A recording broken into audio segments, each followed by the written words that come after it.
გაუმარჯოს, ჩემო უპატრონო ქვეყანა. არც კი ვიცი, საიდან დავიწყო, მაგრამ ვიღაცა კრიმინალი, მამუკა ფიფიასნაირი არაკაცები რომ ბედავენ მეორე გიორგიევსკის ტრაქტატზე საუბარს. ეს არის მეტად საგანგაშო რა და საშინელება.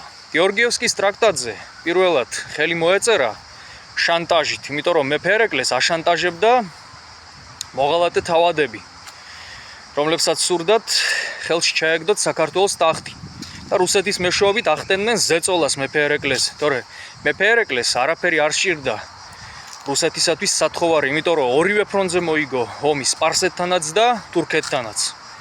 მაგრამ ამან შეაშფოთა რუსეთი და უნდა დაესუსტებინათ ერეკლე თავიანთი აგენტურის მეშვეობით და დაასუსტეს კიდეც. თორე მეფე არავითარ შემთხვევაში ამას არ გააკეთებდა. რასაკვირველია, მას თავიდან თავისი ძალების იმედი ჰქონდა, მაგრამ ბოლოს ხომ როგორ დამთავრდა ყველამ ვიცით.